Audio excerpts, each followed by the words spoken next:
hear you, Kia. Okay. We were recording for the purpose of there was a few people who couldn't make it, so they could use this as a reference. I don't know that it shows everybody. I don't remember how it records exactly, but yeah. Okay. And then, so I guess we can just get started. Everybody, I am Kia Mitchell Scott. I think everybody knows me, but I am part of For the Culture on the board, and my child is Olivia Scott.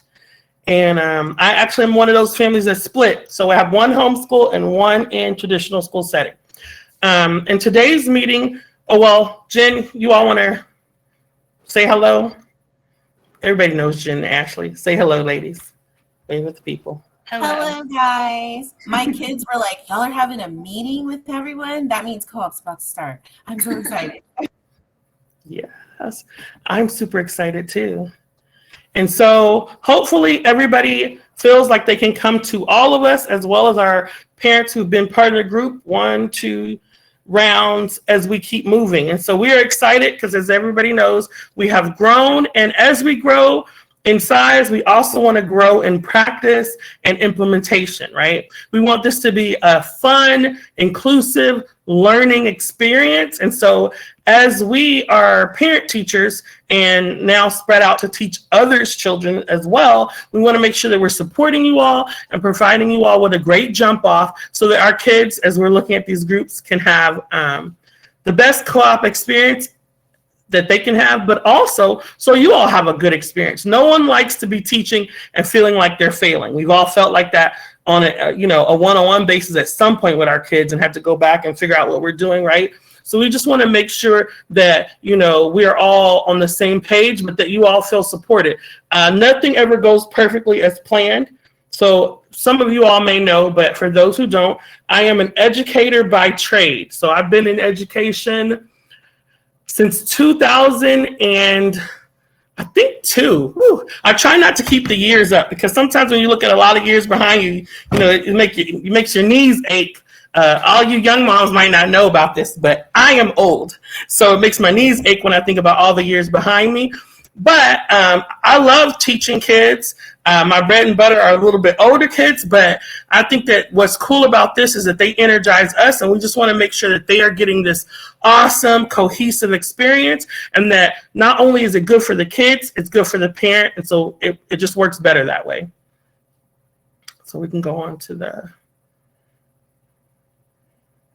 Okay, so our groups this year are the lemons, so that's our age 8 to 9, our grapes 10 to 11, our apples 12 to 13, and our mangoes 13 to 18. And so like many of you may be surprised looking at our mango group, we actually thought we would add more on the younger end, but that's not how the applications kind of trickled in, and it didn't shake out that way. So we're going with what we have. We think it'll be a good experience where everybody gains from this environment. So.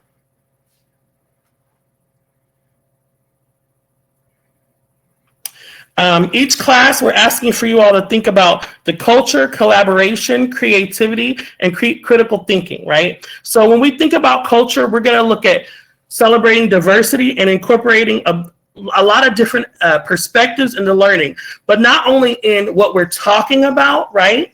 When we talk about our Black, Brown, and Indigenous people, but in also what resources we use. And that's kind of the side that sometimes we don't talk about as much, is that it's not just about, are you including information about different groups? Are you making sure that you're diverse in who you're discussing, whether it's in science or history or in some kind of language arts interest, or even just the pure arts, like artists, right?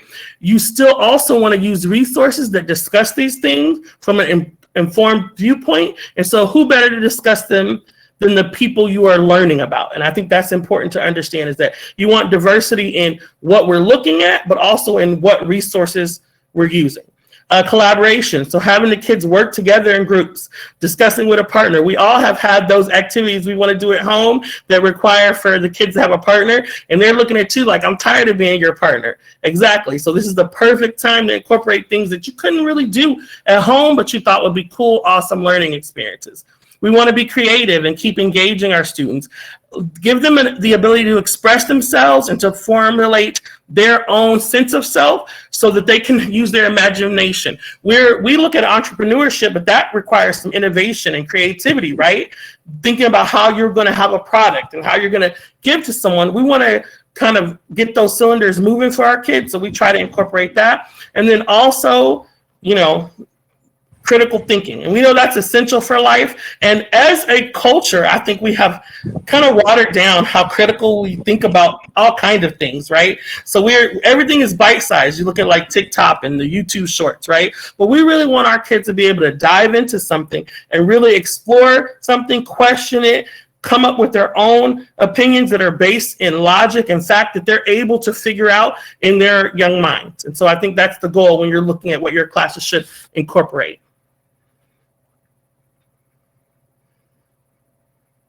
So when you're incorporating culture, you're going to use diverse literature. So that's the author and characters.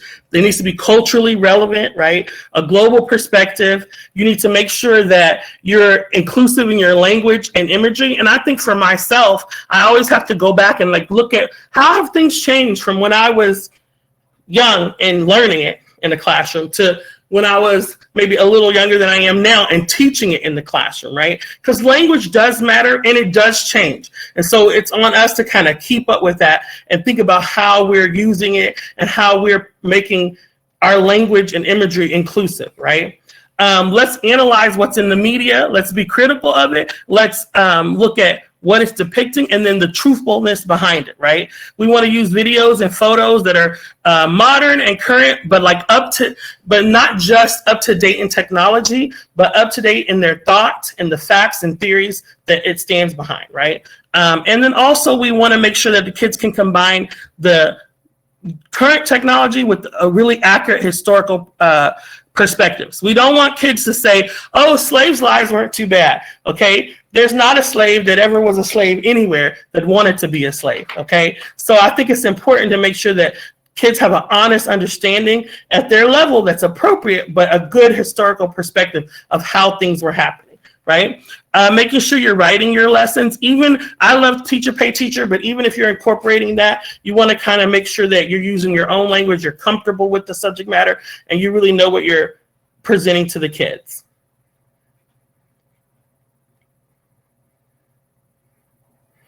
At this point, I think I would love if people would like to chime in, because I never remember all the classes, but classes that might be hard to teach at home, classes that benefit from an audience, these are what you're looking for co-op. Classes that are collaborative, that have hands-on experiments, demonstrations, and that are crucial for understanding. So does anybody want to share out? I'll start first. I would love for our kids, especially the older two groups, to get into something where they're actively dissecting something. I'm cheating a little bit because the 3 board members were just discussing this, but that is something I would love to see happening. That would be a great thing for a co-op class, right? Something that maybe I wouldn't want to teach on my own without support, but that I would love for Olivia to participate. Can I get some other examples? You can come on mic or you can type it in the chat.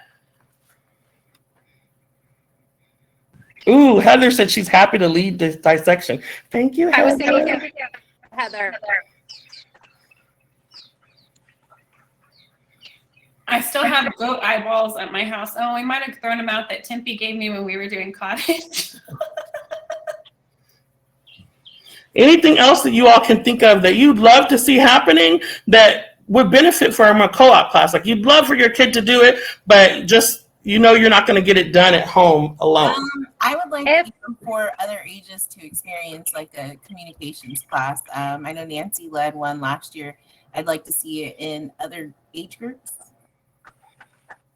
Okay. Linnea? I am obsessed with the idea of an intro to drama. I would love to lead maybe in the spring when I have more time to plan and research, because I've never done drama. But that's cool. If they could put on a play at the end of the semester, I would be over the moon. Okay.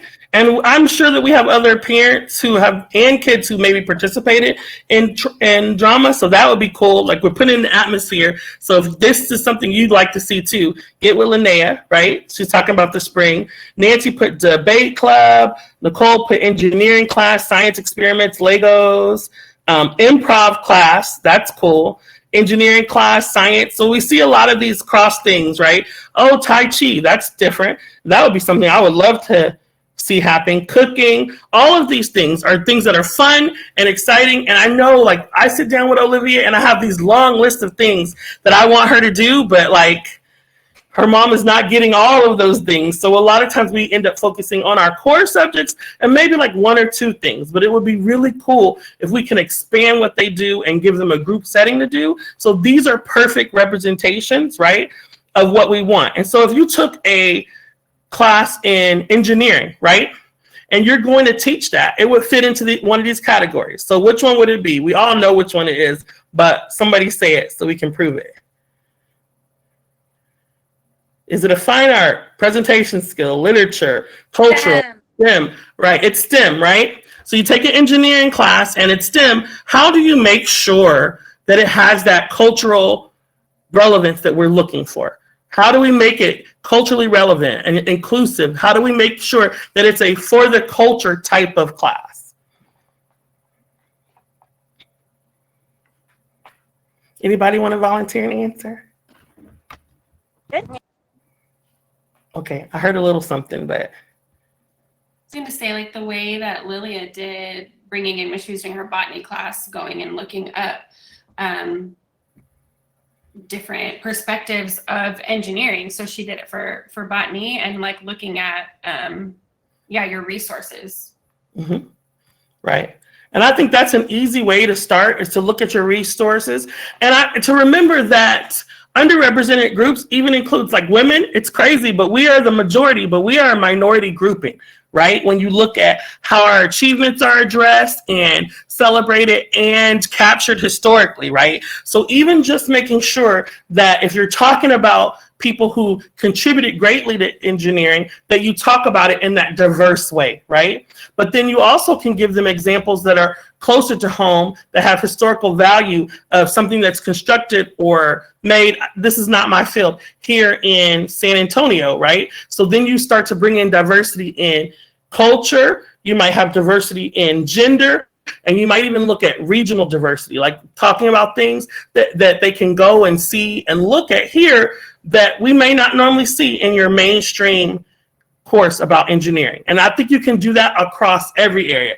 Do some areas lend themselves easier? Yes, some categories do, but I think every category can appeal to what we're trying to give our kids, which is this well-rounded kind of global citizen type of educational experience when they're in co-op.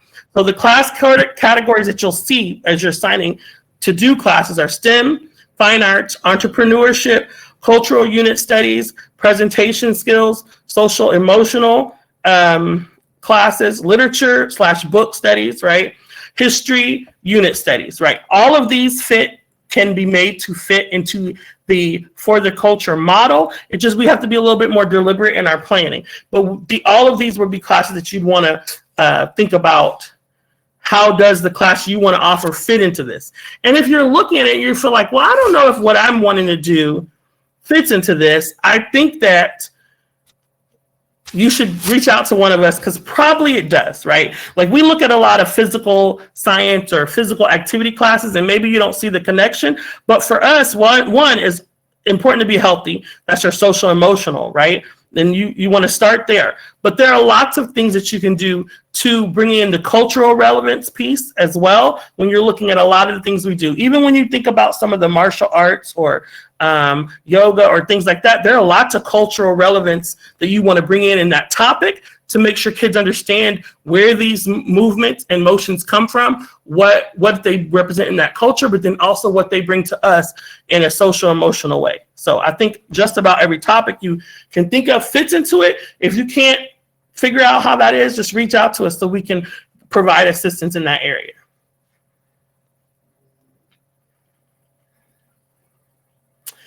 how to choose a class topic. So you want to generate ideas. What would you like to learn more about? I always think about things that I'm excited about. What are you good at? What are your children's interests? What works in a group? So those are all really important.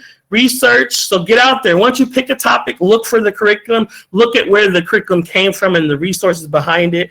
Choose a topic based on what you can access, what's affordable, what's available for your time. Do not feel like you have to spend a lot on a curriculum. I feel like one of the best classes I taught were the forensic science class.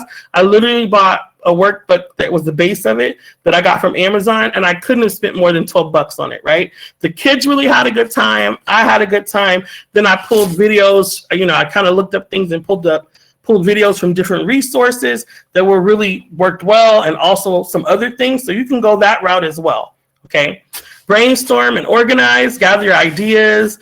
Think about what kind of project the kids could do if there's one you want them to do. Consider the supplies, right? And what you want the students to contribute, what you would need from us or their parents. Just thinking about all of those things as you're choosing your topic and kind of fleshing it out. And you might, like me, I've picked a topic and then gotten a little bit in and was like, nah, I'm going to save this for another thing, right? Because maybe it's not fitting the way I need it to, or it's becoming too much for me because we all have busy lives. So just making sure you're kind of going through that while you're going through this process. Ashley and Jen, if you all want to jump in at any point, please feel free to.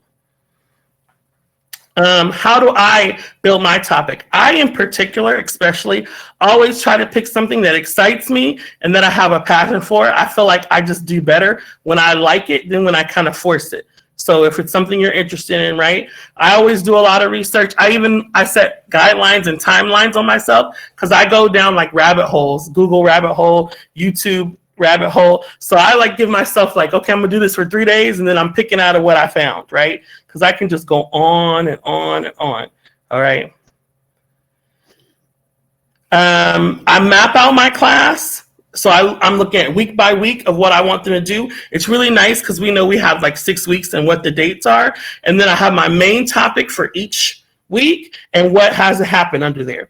Now, I am generally teaching I did the forensic science, but I also do a lot of history stuff. That's my area, history and political science. So it makes sense for me to have an umbrella topic. That's the big topic. And then here are the 6 most important things under that topic. And here's a slice of those things, right? And it depends on how in depth it is by what age level and that I'm wanting to appeal to. And that's how I develop it. But if you're doing a project that maybe we mentioned the Legos, and the Legos could be something where they're developing a plan to build something or construct something or to prove something or disprove something over 6 weeks. So each thing would just be a step in their building process, right? It's that engineering critical thinking process they have where you do the plan, you map the plan, then you build it, you see, does it hold up to the forces? Yes, it does. So then I've learned this. No, it doesn't. So I have to go back and replan, right? So their week by week may look different, but you still want to have that outline, okay? Match the topic with resources. So once I do that, I have my outline. I usually already have my resources, but now I'm saying oh, you know what? I noticed when I was doing the forensic science, I noticed that I had a little video for about 75% of them.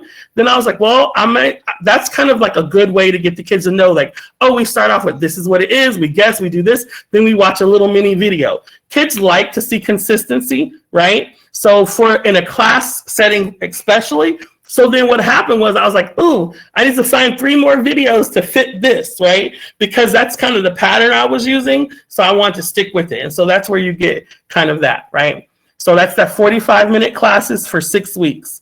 You're grabbing their attention at the beginning. And I usually am pretty entertaining, right? In my head, I'm very entertaining. I could have been a comedian.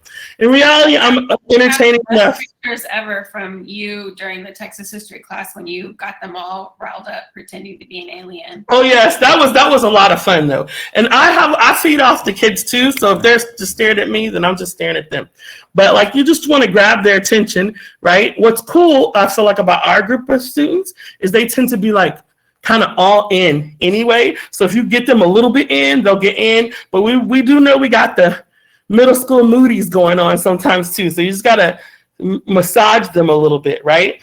Okay. So get their attention. We can't forget about being the defendant. That was amazing Oh. in the mock trial. Thank you, thank you.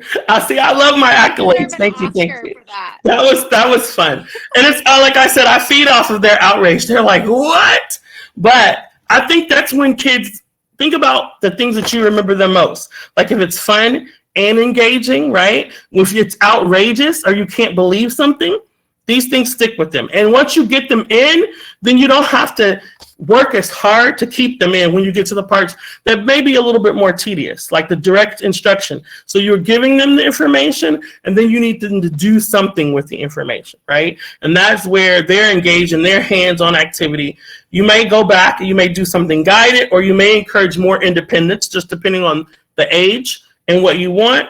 Okay, and you just kind of want to keep it with variety. So I think that, and it's really weird to say that at the end, because I do think students like consistency, right? So if you set out every time for the 6 weeks that they start here, then they do this kind of activity, then they do this, they're fine with that. But they don't like boring repetition. So within those categories, like we're always going to watch a YouTube short clip. They need to be interesting YouTube short clips, right? Not all from the same place, talked in the same way, right?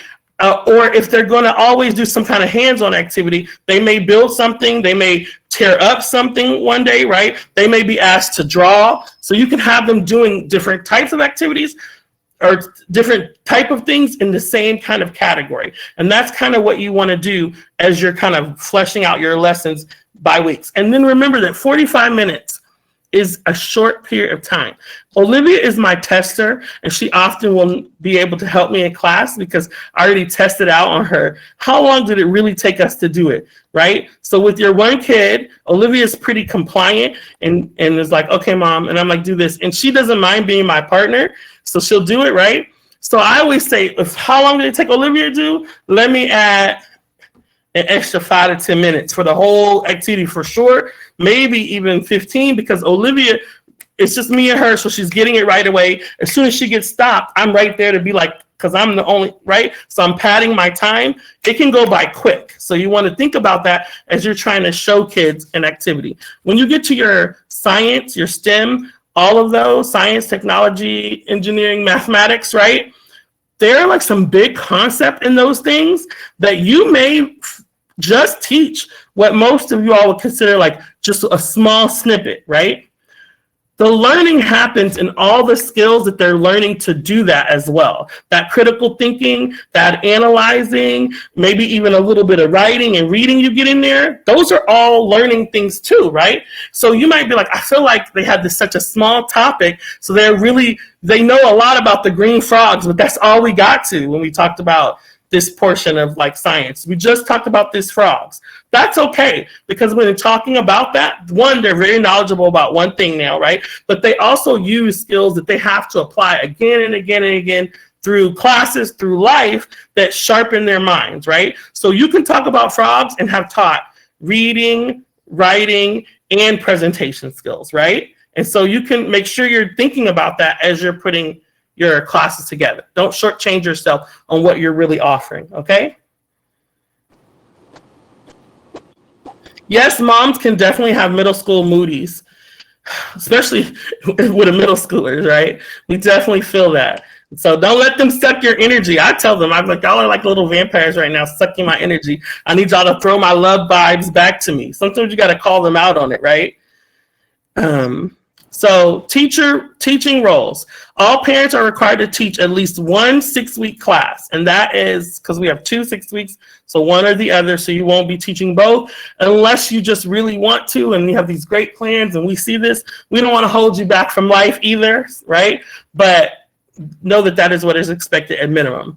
Like Jessica was very brave to teach mock trial the full 12 weeks. So kudos to her. I know she's She was. And it worked out beautifully, right? Like at the end, it was like cool. And I feel like all the kids who were in that class have leveled up the understanding on that subject area, right? So I think it did what it needed to do, but it was also really cool to see it all come together at the end, right? So if you have something like that, don't hold yourself back. Come and let us know, okay? You're going to prepare the classroom, including technology setup. If you need help in advance, you just let us know. Develop and organize the lesson plans and materials. foster a positive and productive learning environment, and inform parents about any concerns. I like the last dot. It looks so easy. Inform parents about any concerns. Okay. It can be difficult as a parent to have to tell another parent, hey, your kid doesn't participate ever in my class. Like, especially because technically sitting there not participating is not disruptive in the way that we think about disruption, right? It's not necessarily this big negative thing, but we just don't like to tell, okay? It's easier to tell when they fired us up. Like if they're like, hey, you bald-headed weirdo, then I'm going to come tell. You just call me a bald-headed weirdo, I'm mad. I'm over this whole feeling I have about not telling your mom or dad, right?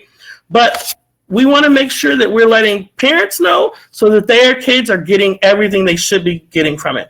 Nobody sends their kids to co-op expecting their kids to just sit back, not do anything, and not get the best experience. And we know that happens when they participate as wholly as possible. Does that mean that all of our kids are coming in gung-ho participating at 100% every week? Absolutely not, okay? Because that doesn't happen for any of us in anything we do, even if we think it does in our head, right? But just regularly participation, and normally so much so that you're normally on, that when you're off, we all notice that to me is a good thing. Oh, okay, they're off this week. Okay, we don't have to make a big deal of it, but if I'm noticing when you have an off week, that means you're normally on, and that's okay. So just let parents know if it's become a problem. We know our older kids can be very chatty and not focused, and then sit with their besties and not focus even more. Just let it heads up. I feel like they were more into whatever they were talking about before they came than trying to get into the lesson. So like just letting parents know in a kind way, of course, but because sometimes we tell them, but if we tell them at like week 4, then there's not as much as they could help their kid accomplish or get from it, right? Yes, we are calling the apples out. I see that. And it's okay because there are middle school Moody's that are going to move into our high school know-it-alls. And that is just like, don't fight me, fight the world. That is just the way it is. And so since we know this, we have to like happily steer them back, to exploring and learning. Well, also on another note, they told on themselves in their student surveys, they were not proud of who they were showing up as. And so a lot of them were like, well, my friends were talking too much and I probably was engaging with them too much too. Mm-hmm. And sometimes didn't show up with attitude. So they told on themselves. So as you should. And they said they did feel like when somebody didn't want to do something, it kind of changed the culture in the room. So that's encouraging conversations to help keep a positive culture in all the groups. Mm-hmm. Yeah. And then also once we let a parent inform a parent, then we also can release that, right? As long as they're not actively doing a lot of disruption. Once you've informed the parent, you kind of can release it because you've done your due diligence, and that parent can help build that child to be the learner they want them to be. And I like to recognize y'all, because sometimes parents come tell us things and I'm like, okay, we addressed it, but it might not have the change you want the next week, right? Because we know growing humans takes a while. Like they're not grown in the belly and out in a day. So their attitudes do not change in a day. Sometimes pointing out their negative attitudes, especially the middle schoolers and high schoolers, can cause them to have negative attitudes for a little while about being told something. So we all are moms and dads and others, and we just know this is like, it's a hard thing being on this side of the parenting, right? So keep that in mind. Assistant teachers, you assist with lessons and activities, handing out supplies, monitoring the students' engagement, and the side whisper, like, hey, y'all, tune in. Maybe even sitting between two chatty people, right? Assisting with cleanup, helping students with questions and tasks, and then substitute if needed. So with on both these slides, the last thing is important to remember. If you know you're going to miss, it's great to let us know, but even more important to let your assistant teacher know, okay? And to make sure that you get them the information they need. If you have an alternate activity, you can give them an alternate activity, but if you plan it out enough or have it available where they can go on and just continue whatever that week was supposed to be, that's even better, right? But just that communication between the two helps out a lot, because sometimes you all let us know, but then the assistant teacher didn't know. But they're usually the ones who are most equipped to get in there and get it done. If they've been sitting in a class, you know, for 2 or 3 weeks, then they know, like, oh, this is what is expected and this is how it goes. And I want to follow up too. If you're missing, it is important that you have your plan laid out, because we did specifically have a class where there was a lot of absences and the class got completely derailed. And so it was hard to support it with, you know, with it changing, and there was no clear expectation. And so we want to make sure this year that everyone has like a solid plan. So even if you don't show up, we know at least where to pick it up, or you should have an activity related to that, so that it doesn't, you know, you teach the class, it's basically 6 days of the 6 weeks. And so hopefully you can have most of it laid out so the class doesn't get completely derailed in that way. Yes. And if you need assistance, I say come ask again. I don't care how flat a class is. This is such a bad song, but if you know it, you know it. But I really feel like it could be my anthem. I got the magic touch. Yes. If your class is going badly, I can save it. But if you keep diving off the cliff, I'm not going to dive off after you. I haven't been a lifeguard in years. I'm not sure if I can save you and myself, right? So if you are having trouble, if you're like, this is not going at all like what I thought it would be, or, you know, I'm getting a lot of feedback from other parents and I'm not sure, it's okay. Let me know, let Ashley know, let Jen know. If you come to me and I'll be like, oh, I can't help you with that, but I think Ashley really can. Or I think that Tempe really can. Or I think that Jackie really can. I will tell you, like, I cannot fix that, right? If Alex is having trouble with some kids sewing something, bless her heart, I cannot help her. But I do know other moms that could help her, or dads, or others who have, like, I was like, it's too bad Mr. Dante's working, because he would be perfect to come in and put together any kind of costume or any kind of, you know, thing like that. And that's the thing. We can point you to the right direction, because we want your classes to do well as well, right? We want the kids to have a good time, but we don't want moms to be like, well, I love the co-op, but it was too much trying to teach the class. That is not all what we want. We want it to be like, I love the co-op. My kids loved it. I love teaching. It was just wonderful. That's what we want the experience to be like, right? And so you got to come tell me, though, before, like I said, before you drive the bus off the road completely. Because, you know, once you're on 4 flats, I'm magic, but, you know, I don't walk on water. So I need you to let me know beforehand so we can work together to make it what it is your vision is, but kind of go by the plan still. Because we probably, if we saw the plan and we were like, it's good, it is good. We just have to rework it a little bit if it's not working for you, but we don't have to get all the way off course, okay? So just keep that in mind. Having clear expectations, engaging interactive lessons, good time management, communicating with parents, right? Encouraging students to be more positive community members, and then homework accountability. Some classes have none, which is fine, and some have a little. I think it's all good, because I want my learner to learn all the variety of ways that you get information and you learn. And in life, even with jobs, sometimes you come home with homework. We don't want to, but sometimes to get ahead, you do, right? Excuse me. If you own your own business, every day you come home with homework. And I know that's crazy to say, but like when you own your business, you go to work if it's at a place, but then you spend a lot of time at home getting stuff ready to go to work, or, you know, you spending hours that you know, are not on the books, but that's what you do in life for a lot of things. So I'm happy to have them learning in those different ways. We want to encourage you to let us know. And if you see kids who are forgetting, then just kind of send a note out. Like, we have our own little Facebook groups, just so you can put like, hey, moms, we did, or moms and dad. I always say moms because it's mostly moms, but whoever it is, hey, we do have an assignment, and I just want to give you a heads up for this group, because sometimes our moody middle schoolers and our not wanting to talk teenagers, they like to talk to each other, but not us, so they don't tell us what needs to happen. And so it's good for us to know so that we can encourage them to actively engage and get it done. Well, and Jen's going to create a graphic, right, Jen, about the I can do that if we're going to have more homework, so that we get in the habit of it, so that everybody knows what's expected every week. Right. Because when you do a lot of work for something and you just need the kids to bring in, even sometimes the homework has been like, I feel like Jen had some stuff where it's like, bring in a sentence, bring in an idea, bring in just some little thing, but we need the kids have communicating that with us for sure. Yes. And sometimes they share it with us, like Olivia in the car on the way to co-op. Oh, I didn't do what I was supposed to do. And I'm like, what?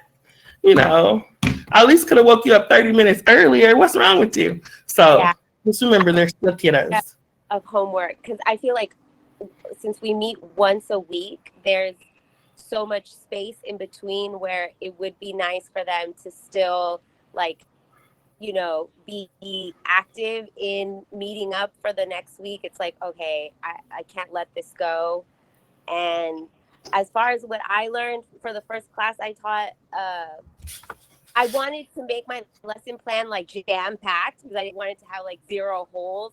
But then being in the moment, I found out that I had to like super slow down, and actually being really meticulous and simple on every single thing that I was trying to teach is probably the way to go. Since I did the hands-on sewing thing, I was just like, okay, let's get a garment together. But it would have been wiser to be like, okay, let's make a pillow, or let's make a sock, or something where all the kids were on the same plane and learning the sewing skill. And I just went from 0 to 100. And I'm like, make a whole garment. And that was crazy. So any new moms have a lot on your plate, but it's okay to like simplify and maybe just polish on the little things and not demand crazy of this world expectations. Because even though they were very capable, they killed that fashion show. I was so those kids. But yeah, reflecting now, I'm like, okay, well, maybe we should have just like been more simple and yeah. Yeah. And I think that is right on. I see Jen click the next slide, because what Alex is giving you is this tip for teaching, right? Is like, when you're thinking about what you want to do, they are amazing. And if you all have spent time around them, then you're like, oh, these kids can do anything. And they absolutely can. But we still have time constraints, and they have learning constraints to the amount of time we're given. It worked out nicely though, because they did kill the fashion show. And for all the students learned something valuable through the process, but it's okay to reevaluate. I think that reflection is exactly what we're looking for, right? Because that says like, oh, this worked out. It was great.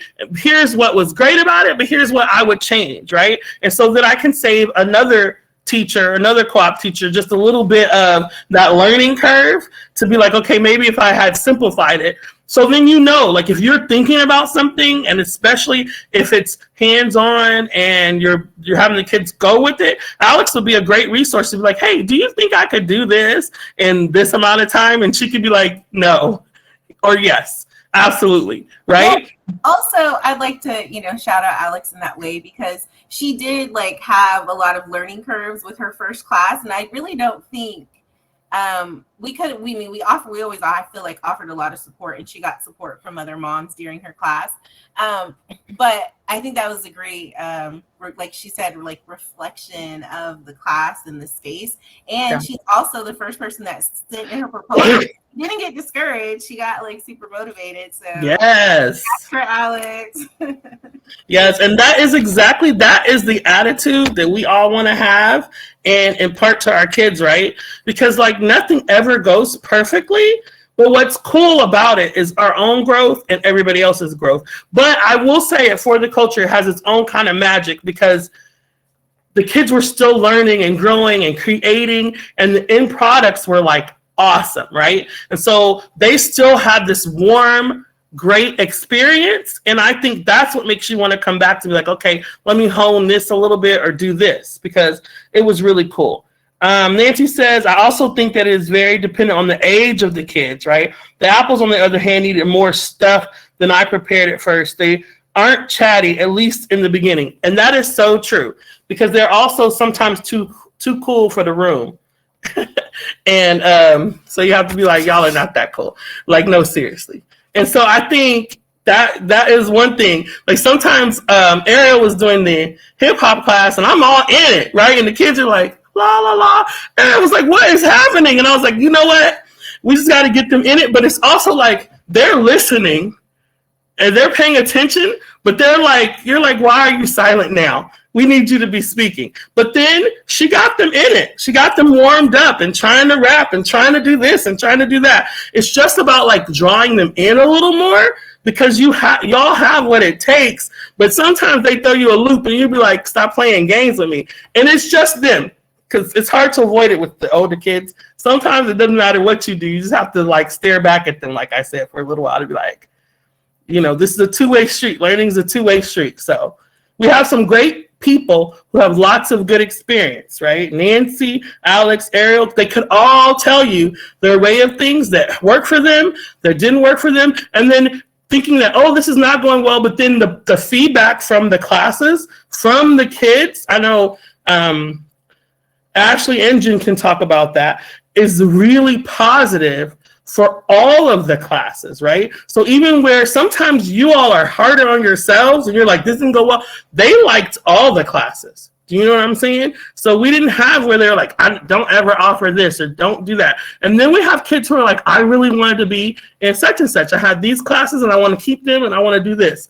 So we just have to be like, we're offering some things more than once because they don't want to give up what they have. They just want to get what the other people have as well. So.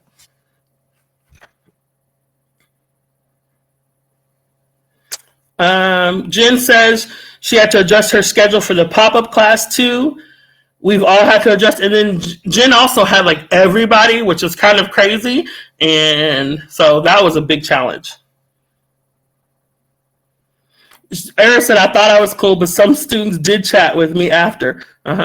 They did like to chat with her. They also really liked the subject, right? And I feel like during class, sometimes they were quiet, but they were engaged, obviously, because they're asking questions.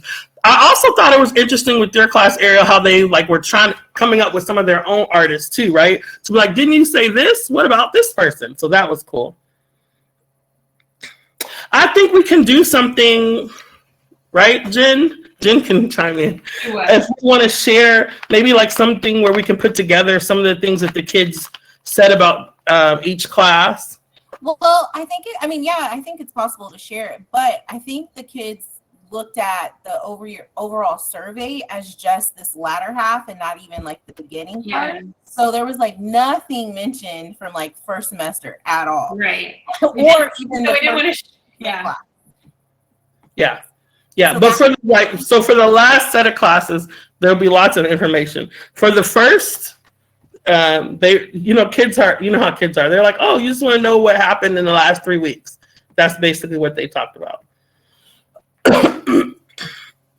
But like, that's also somewhere where we could think to do like just an end of class survey. We can just kind of set it as a thing that we do. Cause that's what you do in college. So I don't see why they couldn't do that. Yeah, that's true. We could do that. Yeah. So they liked every single class. It was for the last 6 weeks, there wasn't any negative. But like for the other part of the year, like the wax museum, which was like my favorite thing for the year, like there was no commentary really about it. And I'm like, what? This was cool. Oh, somebody did say they would like to see it offered for another age group, but that was, so I was really. So we didn't send out a survey after the first. We did. Okay. So look, y'all are making us. We're getting on a rabbit trail. Yes. Well, we don't do it at the end of each 6 weeks, but I feel like we did after the wax because that was at Cafe College. I don't know. Don't get us all mixed up because we've been from the beginning, so it all starts to meld together. But yeah, I think what we can start doing is doing it at the end of each set of classes. Like when a class ends, an end of survey that for those set, not separate ones, but like one, so the kids can do it twice. Because it is nice to see the kids' feedback. And they had, like I said, they had all positive stuff to say, and they're very detailed in their positivity too. So it's nice to like be like, oh, okay, that's cool, because I don't get to spend a lot of time in each class either. So, okie dokie.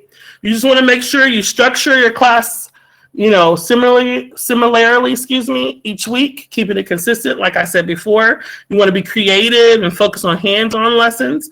Plan out your lessons and be prepared. If your activity is less hands-on, like you're doing a book study, and you might do like kind of like a roundtable discussion and have it set up with discussion points in this. So it might not feel hands-on to you, but it's still very mentally engaging and active. Keep that in mind too. So don't feel like you have to be doing all of these every single time to hit it just right, right?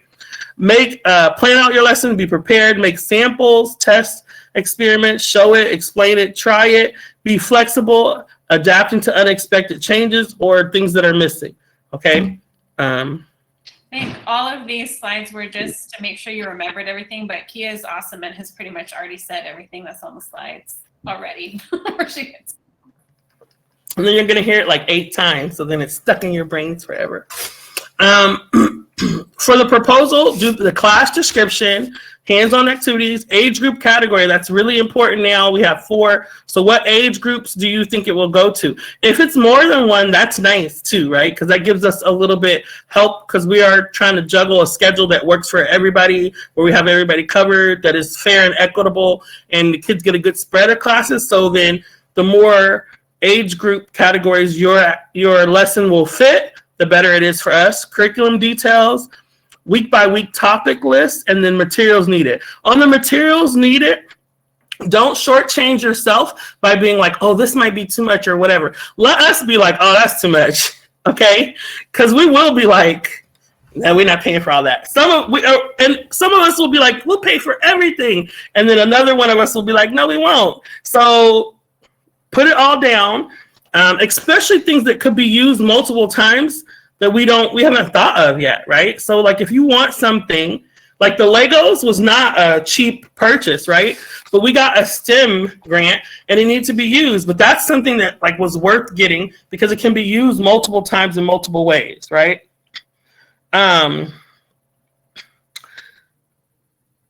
So, okay, we had a question. I'm trying to also answer questions. Asking if she needs to submit 2 classes if she's got Tai Chi. I mean, if you have an idea, we'd like the 2 to be ideas to be submitted for everybody because we have to balance out all the age groups with different topics. Am I explaining that correctly? Or I don't know, actually, Kia, do you have? Oh, okay. So what you're saying is because if you teach it to one age, you could flip it and then teach it to another age, I think is what she's asking. I don't know. Or if about not. Yes, I can do all the ages. I mean, I've even made a curriculum for preschool all the way through 18. So if I'm doing all 4, like if we have 4 different classes during the day, right? We have like it's broken up by 4s. I can do all of them with the same topic. I just modify it depending on the age. So that's why. Oh, okay. So it can be taught over 2 different 6 weeks. Right. I can still like all the kids can still be included. It doesn't exclude. It's just modified for their ability. For their ability. I guess to clarify to make sure you understand, you're only going to need to teach 1 class period for 6 weeks. So you wouldn't have to teach every group. I think, right. So I think we're probably on the same page, but let us chat about it offline and then we'll definitely follow up with you. Does that work? Okay, that'll work. Thank you.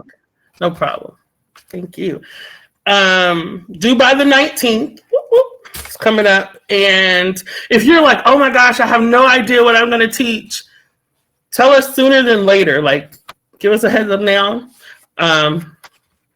We all have pretty busy lives and we get crunched for time. And we're trying to meet all the deadlines like y'all are because we do submit our own classes as well.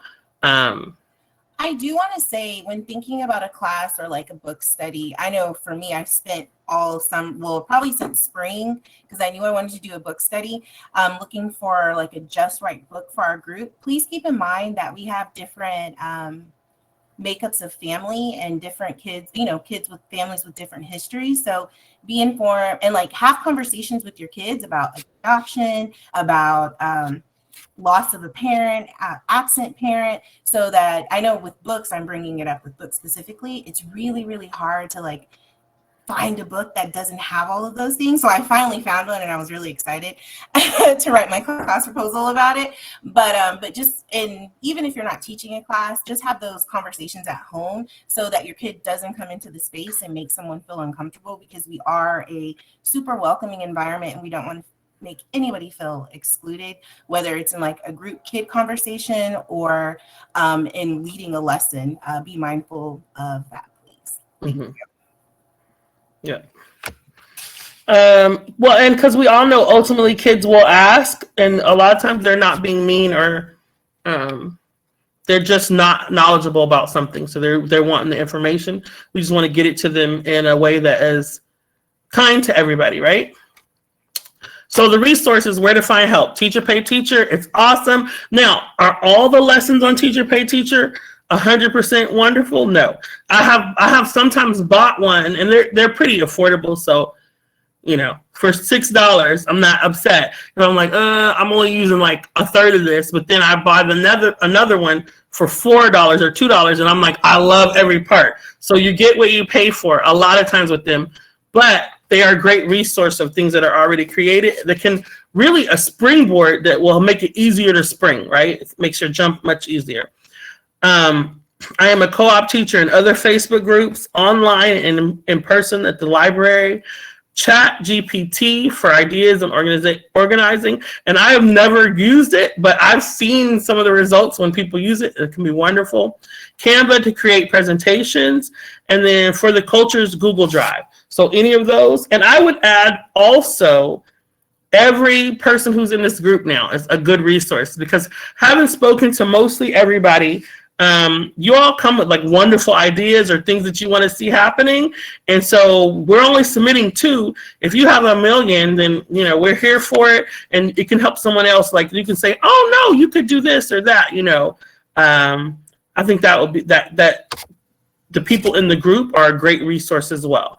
The only thing about your resources is always go ahead and look behind your resources. When you're going to do a foundation or organization, sometimes they put out curriculum or things and we just see the curriculum pages. Go ahead and click that foundation and just read about the foundation. Maybe put them in Google and see like what some of the things that come up about them, because some foundation, y'all might not be familiar with like the Heritage Foundation. If you just look surface at some of the stuff that's produced, it's not wrong. It's, you know, it can look good, but you know, it's nothing great about it, and it does not at all align with For the Culture's values, right?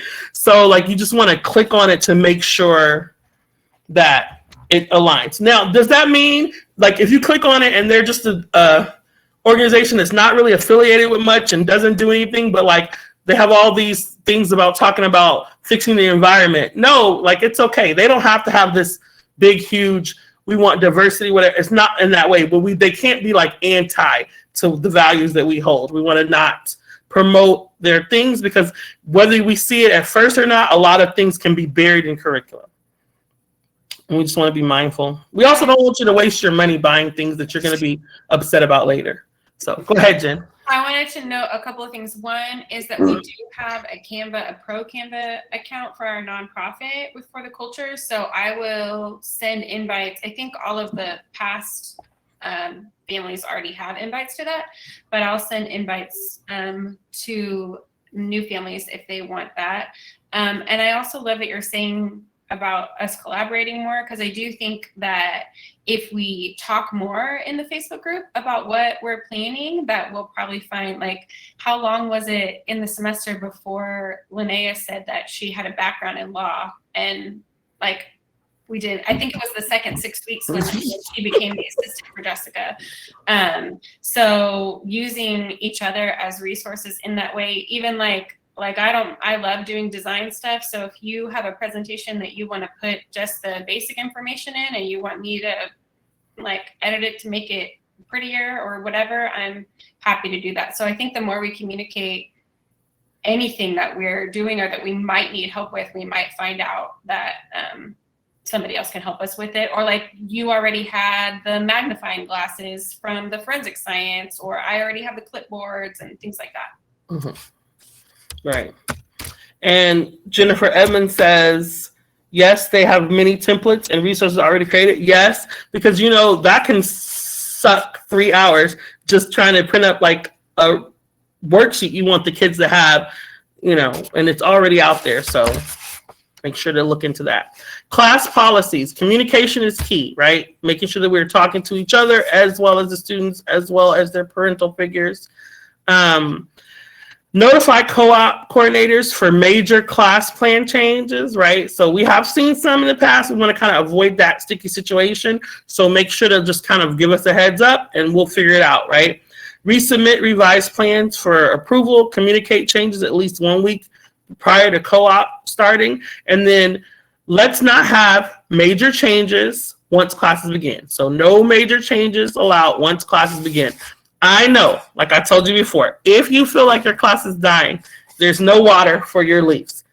Come talk to me and we will find you the last pot of water on earth. We will revive your class and it will go awesomely well. Okay, but you got to let us know and we'll work with you to figure it out. And then if we look at it and we're like, oh yeah, it's dead on arrival, we're not unreasonable. We will be like, okay, what are we changing it to, right? But we just want to make sure that we don't get derailed in a class. Supply fees, all financial exchanges need to go through the co-op administration. This is also for our protection as a group, right? We are a nonprofit, so we need to make sure that we are thinking about that as we go forward, right? You need to make sure that it's in your proposal and you submit it for money-related class exchange, right?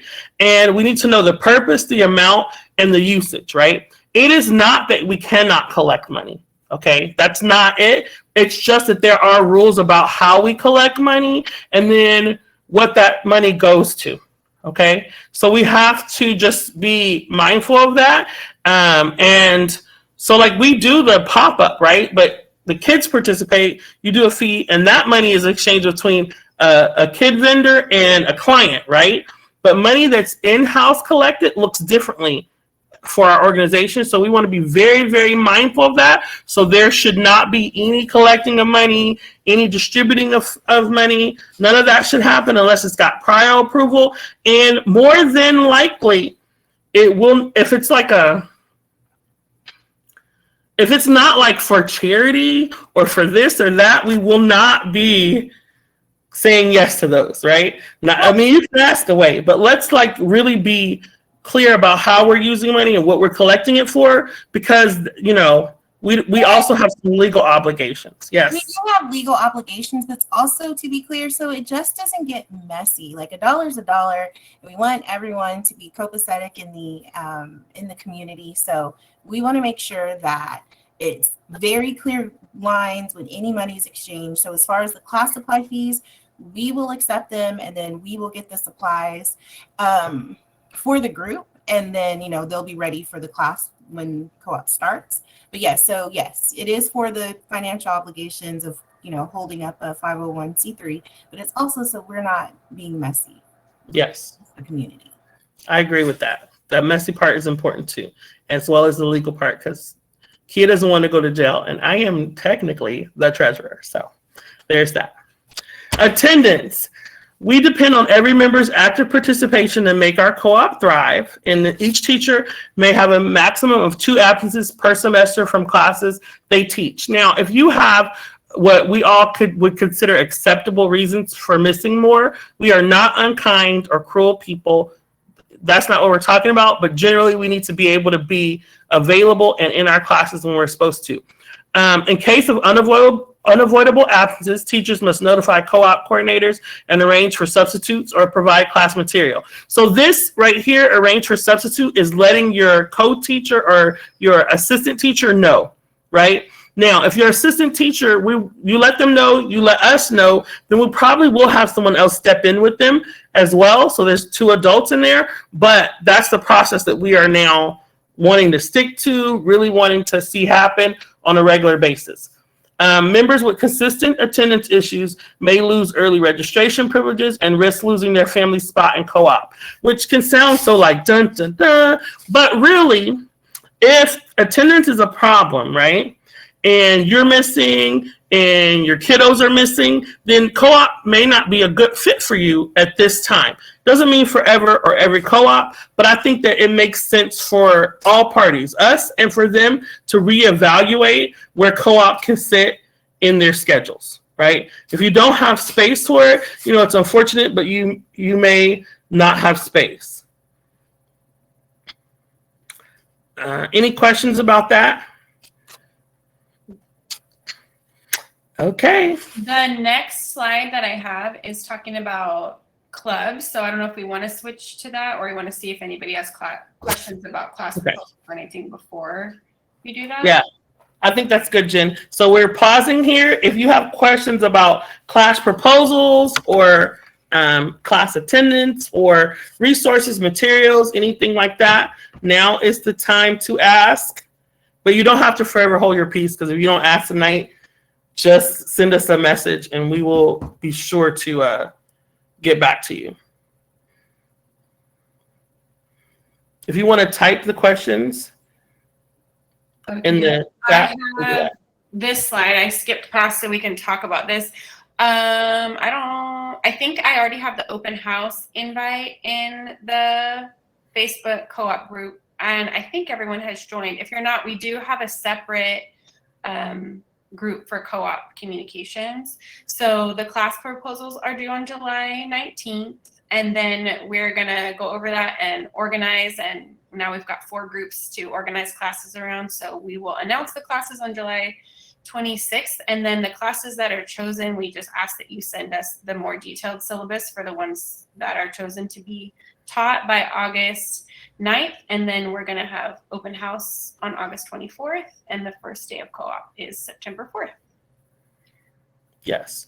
And just remember that we need everybody to join the Facebook group and to be checking it, like whatever your regular check schedule is. You don't have to be on it every day. I've been crunched for time and I realized I haven't been on Facebook. I missed 2 birthdays. I can't believe it. But so it doesn't, I'm not saying you have to get on every day, but try to check regularly, because that is the way we communicate to the group. And so then if you are not checking, then you will miss things and we will feel really sad, but it'll still be required, expected, or happening. But we will feel sad for you. I don't know. I don't know if I'd feel sad, but I definitely be like, they didn't check. So, but it is important to follow up with the communication. That is exactly how Ashley will feel. I'll feel sad, but I won't change anything either.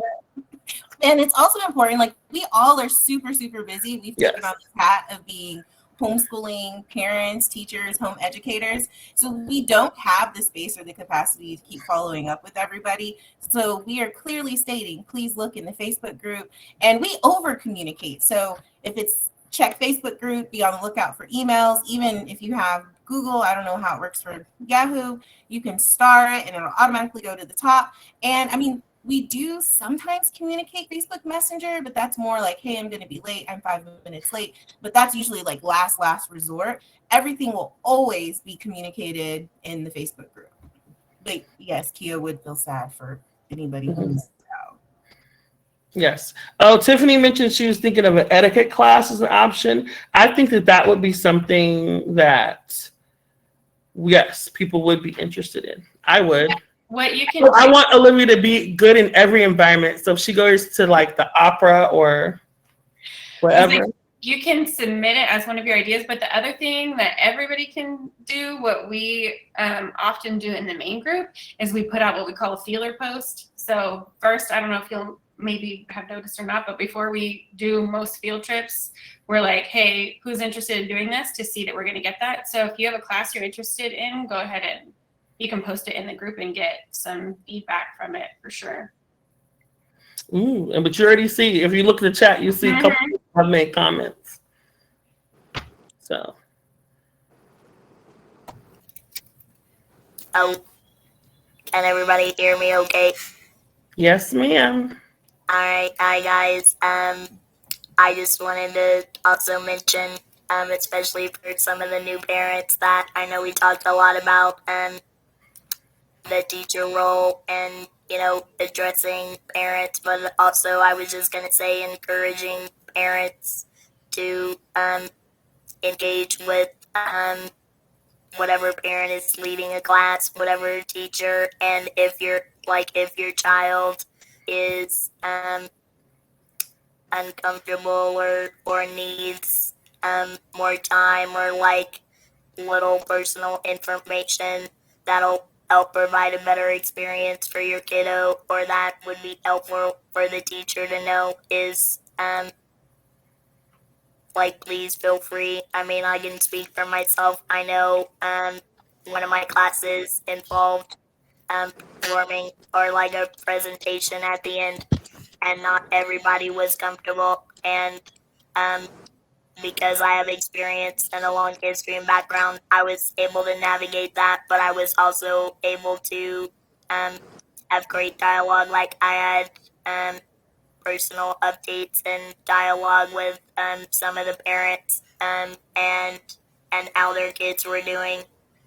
And so it was really helpful to know going into it, though, so that I'm a little more delicate or kind of have a heads up, so that I can know going into the situation. And then lastly, also, the great thing about this group is that it really is a village, and we are very I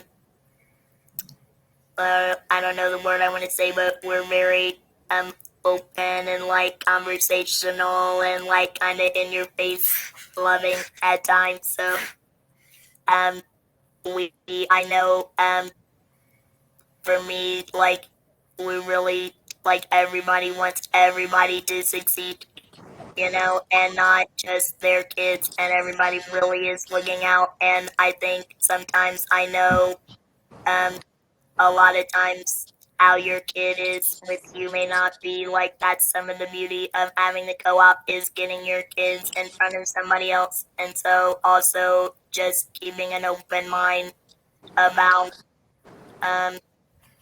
some things that you think your kids may not want to do or like to do, or you may be hesitant. Just I just encourage you to have an open mind and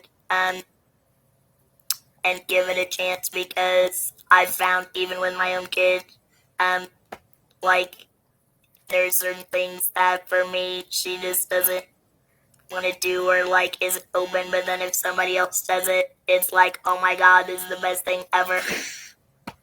So that's one of the beauties of the co-op. So just, that was all just my little 2 cents of, kind of my experience, and just encouraging, especially for those that have been here. I think all of us probably have our own stories of that, but just for some of the new ones joining. So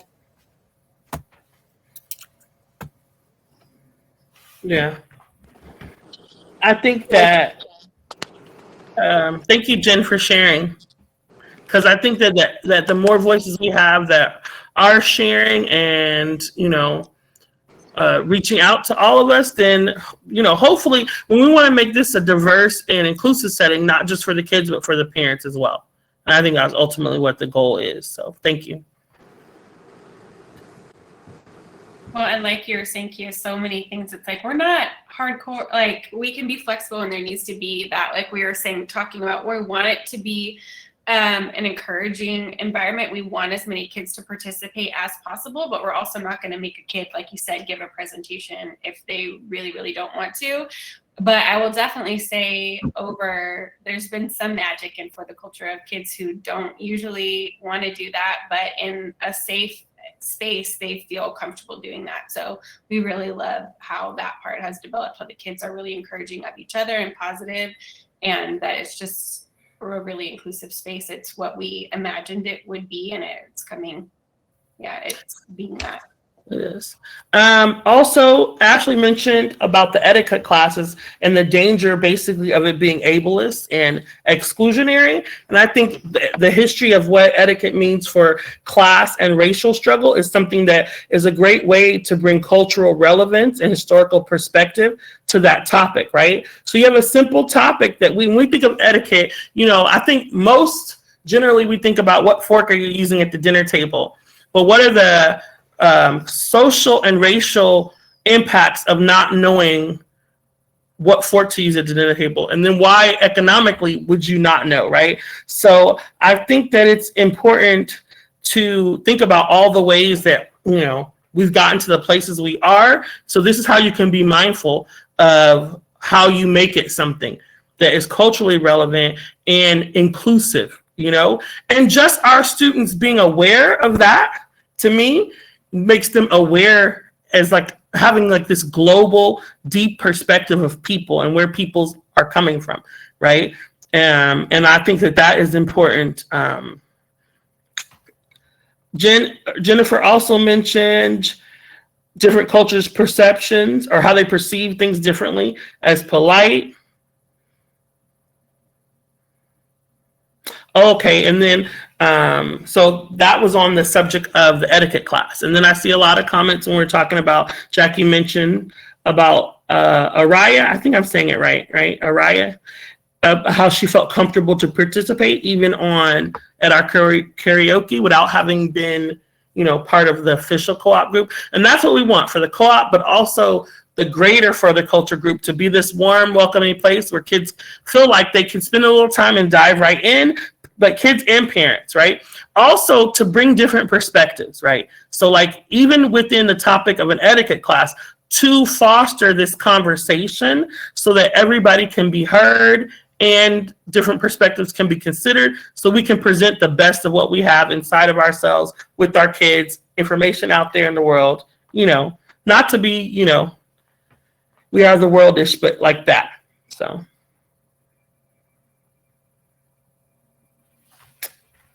Then a lot of comments to Jen. Thank you for saying that. I didn't really know what to expect for my kiddos at co-op for the first time, and your words are reassuring. It's nice.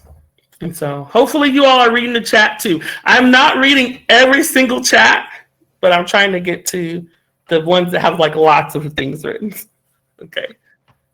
To piggyback on that comment that you just read, I think I'm new to the co-op. I only was there for the semester, last 2 semesters. Yes, and it's a beautiful thing when all the parents are hyper-focused on the children's education, and having that interest from the parents really elevates, I think, the whole process of learning for the kids. It makes it fun. It makes it coming from a place of love. And I know my family has been welcomed so kindly. The kids really look forward to co-op and going to school. And these women have created a really, really amazing environment. And I'm here to cheer them on, and I'm grateful to be on the team. Me too. I'm always pumped after I come out of these meetings with you all. Y'all are the best. So, okay, co-op clubs, y'all. What will clubs be? So this is out of response to, I think some parents, but a lot of the kids, they want fun and to be social, and they know they need to be learning. So they mention those things and they value it. So it's like awesome to see them valuing learning, but also being with their friends. And we want to provide an opportunity to get to know the kids, but also to give them other adults that are safe adults that they know well, that can foster different interests than what I can give you, right? So like Olivia can get a lot from me, but there's certain interests that if I'm pursuing for her, it's nice and I'm doing it the best I can, but not the same as someone who's been passionate about this topic for years, right? And that's kind of what we want, is for them to have this like really cool learning environment where they're learning from lots of people. So it's adult facilitated, student driven with mixed age groups. They can choose their clubs based on interest. And so we thought that would be a good way to allow students to have some choice, because we know I think it's also because of how small we are. We are not a huge co-op that's going to have all these classes offered, and we let you pick your one, put them in order 1 to 6, and we give you your first top 3 or as many as we can, right? So because we can't offer that, this is a way that we can offer some choice and your interest base. Benefits of co-op clubs: it encourages collaboration and leadership, fosters a sense of community, promotes diverse interests and skill development, right?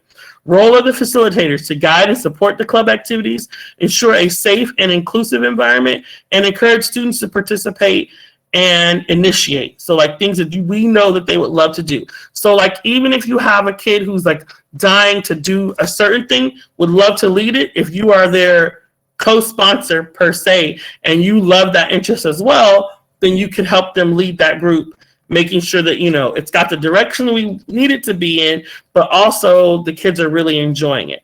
So we are asking all parties to submit. This is, we've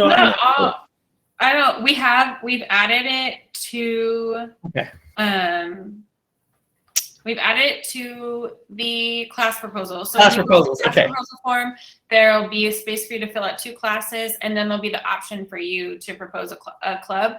The club thing is just the first time that we're going to do it, so that's part of why we need the class proposals in by the 19th, so that we can look and see who is willing to facilitate what, and we can work that out. We're also growing by, I don't know exactly how many kids now, 8 or so, and some more families. So we're going to have to move pieces around, but do submit and list whatever clubs you'd be interested in leading. And then we have to decide how many clubs we'll have, but that'll also depend on what the kind of clubs are. Because if there's 2 or 3 clubs that can be done outside, then we could do more than if everything has to be,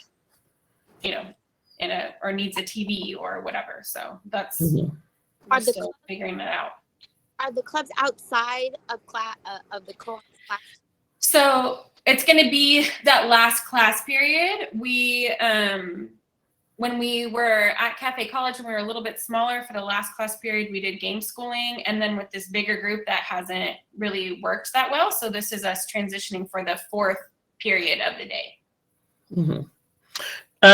Jen asked some good questions. Will they have to stick with the same club for the entire 6-week session? I think right now we are looking at the kids going to the same club for the 6 weeks. And then we didn't do a minimum number for each club. I think we do have to be we'll look at the way it shakes out, but we also want to make sure that we're not overstretching ourselves. And so that's the only thing about not, if it's only you and one other kid, then that's one person off the table and only one kid occupied, right? So I think we're trying to balance that with making sure that there's a variety of interests met and that the kids can make their choices, but we still have, the number of people we need to make it work out. Still have to figure out, there may be clubs that could go for the whole 12 weeks. There might be ones that would just do 6 weeks. And also, to be really transparent with the added numbers, everyone will need to teach a class, and then the club facilitation would be in addition to that because of the number of classes that we have. So we are hoping for them to not be too heavy on preparation and things like that. But yeah, we're working it out. We're new too, so we're going to do the best we can and get feedback from y'all. So we'll see what Jackie's asking if any of the students have suggested clubs. I put a post in the group and there were several answers. I think that parents are asking their kids and answering on that, but I'm not 100%. I know my kid had talked with other kids prior to us even doing club's idea. I think with Ema, Elsa's daughter, the crochet club. I know that was one that was really, really wanted with Kari, Ema, maybe Aaliyah. They had positive peer pressure of seeing other kids crocheting. Also, I think some suggestions came out. I remember because some of the kids had suggestions of things that they would like to see that were for a co-op, that were probably a better fit for a club than a class. So maybe we can look through and try to, you know, get some of that like posted in our Facebook group for parents. Did you mention when you were talking about resources, Kia, the list of resources that you had compiled, and Ashley has a compiled list somewhere too, right? List. Yes. And that's all on the For the Culture Drive. And so we need to make sure that everybody, I think they have access to it, and maybe we could put a link somewhere. It's up already though. Yeah, we'll reshare it. They were talking about, we've got the kitchen there, so utilizing that in some way this semester would be good. Some sort of, I know the kids have talked about a cooking club. Lego has been mentioned, crochet has been mentioned.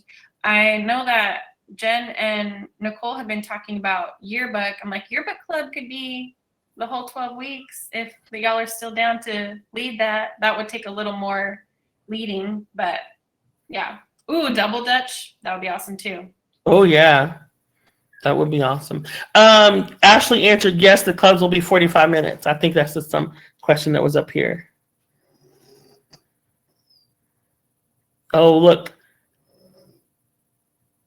We have one kid who was already asking about yearbook. Jacqueline was already asking about yearbook. So, and I think what we can do too, and I also think it's good to foster the kids to get out of little bubbles that they create by being grouped in age groups, because they do have commonalities with other kids that are other ages, but it also is good for them to socialize with different people. So encouraging them to like sign up for clubs based on just their interests. Oh, also, and kids are encouraged to lead a club, but if a kid is leading a club, make sure you walk through a class proposal with them and that they learn to like plan. Because I know, especially speaking with my kids, they thought the club was like, oh, we're all gonna, just do scrapbooking, but like it's a skill, right, that they're learning and building in the club as well. I know we it was almost 2 years ago, right, where Lorena did like a whole class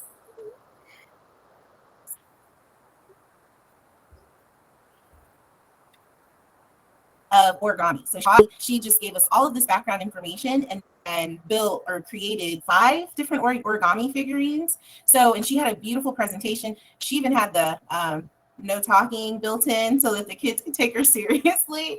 But that was an excellent example of a kid leading a class, and she was really prepared with like the history, the objective, the history, the skill, and then the actual activity. So if you do have a kid who's interested, walk them through the proposal and help them build out a plan. Yeah.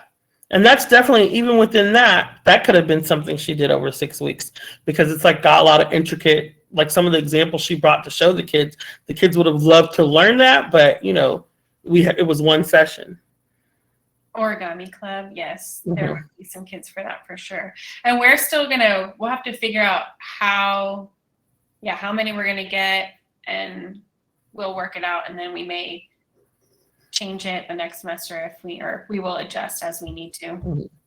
And then like just taking into account of the spaces we have and how we can flex those spaces, and seeing how clubs can coexist even with noise. Like certain kind of clubs, if it's a little noisy in both areas, it's fine, but like yearbook may need a quieter space to get more done. So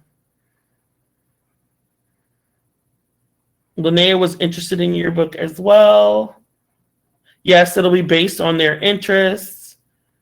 And that's what I was saying, just kind of pushing our kids to really go by their interests and not worry about where everybody else has signed up, I think Jen might be asking about how we're going to select the clubs, and I think so. We'll have to see what we get submitted. If we get way more than we can handle, then we might do a poll of some sort. I'm still kind of processing the best way to do that, because we'll have limited space, so there'll only be a certain number that we can offer, and again, it will depend on what those are. So once we decide on how many we can offer, if we can offer 5 and we have 20 ideas, then we might do some sort of poll to decide which ones, and then we'll do some in the first 6 weeks and some in the second 6 weeks if we have a lot of interest. So we're still working on that.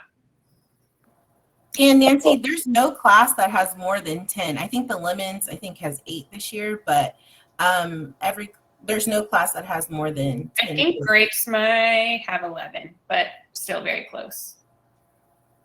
Oh, not grapes, apples.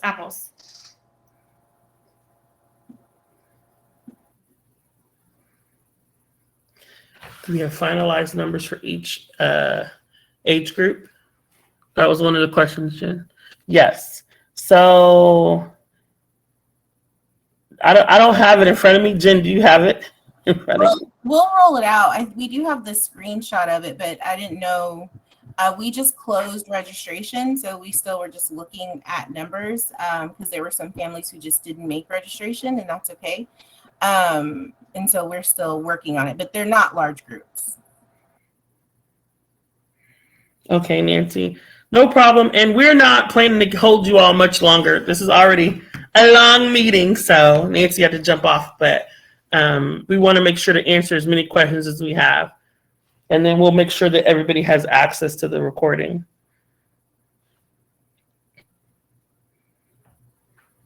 Any more questions?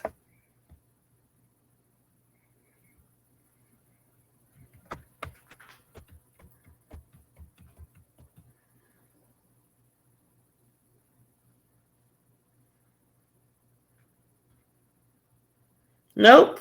I think we gave adequate question time. So that is it. So go forward and, tonight dream about all you're going to do with co-op. That's what I do whenever I'm trying to come up with ideas. I dream about it, and then I wake up and do the one that seems the most fun. So if you need thought partners, then you can call Ashley because that's her word.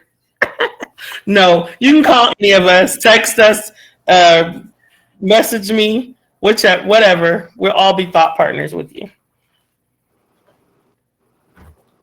Thank you, ladies, so much. No problem. We're excited. Can't wait to see this next co-op season. Is asking if we got her proposals. Do you either of y'all remember that? I don't, and I am actually the worst with technology. I see Linnea's. Hold on. Class proposals. There's 5 in here, so probably. Yeah, we got yours, Nicole. Okay, good. If she's still there, talking to nobody. Oh, you're welcome, Ariel. It is hard. It's not hard, like toiling,